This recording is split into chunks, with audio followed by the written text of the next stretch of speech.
Dachepalli గురజాలని municipality చేసి పిడుగురాళ్ల దాచేపల్లి గురజాలకి సుమారు 150 నుంచి 200 కోట్లతో తాగునీటి పథకాలు తీసుకొచ్చాం. పిడుగురాళ్లకి కృష్ణా నీళ్లు ఇచ్చాం, దాదాపు 5-6 వేల కనెక్షన్లు. గురజాలలో పనులు మొదలైనవి. దాచేపల్లిలో టెండర్లు స్టేజ్కి వచ్చిండే. ఈ రోజు మళ్లీ వాటికి శంకుస్థాపన అంట. మేము తెచ్చినే కాకుండా కొత్తగా ఏమైనా తెచ్చారా? ఏమీ లేదు.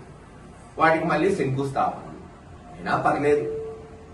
కానీ విచిత్రం ఏంటంటే మున్సిపల్ ఆఫీసు ఏదైతే ఆ రోజు శంకుస్థాపన చేశాడో మున్సిపల్ మంత్రి బొత్స గారు, మరి ఆ శంకుస్థాపన రాయిని తీసేసి ఒక ఫౌంటైన్ పెట్టుకుని ఈరోజు ఆ ఫౌంటైన్ కి మున్సిపల్ మంత్రి నారాయణ గారితో ఓపెనింగ్ చేస్తున్నారు. ఇది వాళ్ళు చేస్తున్న ఘనకార్యం.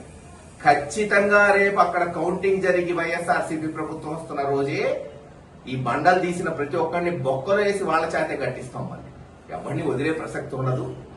కాకపోతే నిన్న ఒక తెలుగుదేశం నాయకుడు అన్నాడు, మొన్న ఎక్కడో గరిస్తే పల్నాటి గురజాల రాజకీయం మార్చేశారు సార్ అని. ఏందని అడిగారు. మీరు అభివృద్ధి చేయటం కాదు, జీవితంలో 15 ఏళ్లు గతంలో ఎమ్మెల్యే చేసినోడు ఎరపతినేని శ్రీనివాసరావు కనీసం ఒక ఇల్లు కూడా కట్టలేదు, కనీసం ఒక హాస్పిటల్, ఒక కాలేజ్, ఒక బిల్డింగ్ కట్టనోడు ఈ రోజు కనీసం కొత్త తీసుకురాకపోగా మహేష్ రెడ్డి పూర్తి చేసిన ఎన్నో ఓపెన్ చేద్దాం, లేదు మహేష్ రెడ్డి 60, 70, 80% పూర్తి చేసిన కాలేజీలు, రోడ్లు, లేదు బ్రిడ్జ్లు పూర్తి చేద్దాం అనేటట్టు చేశారు. ఇది నిజంగా శభాష్ అండి అన్నాడు. చాలు, ఆ మాటలు తెలుగుదేశం నాయకుల నుంచి వస్తేనే తృప్తిగా ఉంటుంది.